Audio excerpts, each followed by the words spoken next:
চাচা, আপনি আসলে অনেক ভালো মানুষ। আপনি মানুষকে খাওয়াইতে পছন্দ করেন, আর মানুষকে খাওয়াইলে কখন কমে না, তাতে আল্লাহ তাআলা বরকত দ্বিগুণ করে দেয়। আপনার ফরিয়াদ আল্লাহ তাআলা শুনছে। আমি তো জাস্ট উছিলা মাত্র। বাবা, আপনি এই টাকাটা দিয়ে আমার অনেক বড় উপকার করলেন। আল্লাহ তাআলা আমার কথাটা শুনছে। বাবা, টাকাটা আমি সময় মতন দিয়ে দেব আনে। আর চাচা, আমি আপনার আরেকটা জিনিস দেখাই। আজকে আপনার হোটেলের এই দুরবস্থা কেন জানেন? দেখাচ্ছি। এই মেসের, এই এদিকে আসো।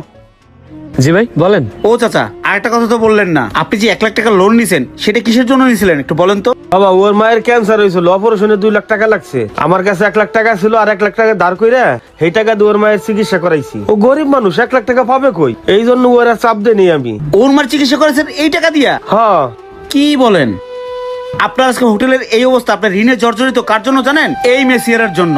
আপনার এই মেসিয়ার সামান্য 20 টাকা টিপসের আশায় 200 টাকার বিল করে 100 টাকা গরুর মাংস দামে মুরগির মাংস খাওয়ায়। শোনেন, সে তো আমারও অফার করছিল, কয় 100 টাকা আপনার গরুর মাংস খাওয়াই দিতাম, মুরগির মাংস চাইতে গেছেন কে? আপনার এই মেসিয়ার প্রচুর লোভী। ও তো টাকার জন্য একদিন আপনার হোটেলটাই বেচে দিব।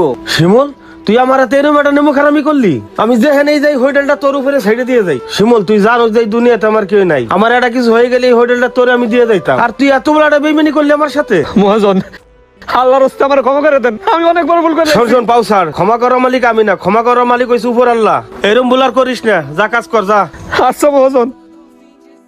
ঠিক আছে চাচা, থাকেন তাহলে, আসি। আসসালামু আলাইকুম। আচ্ছা বাবা যান, ওয়ালাইকুম আসসালাম।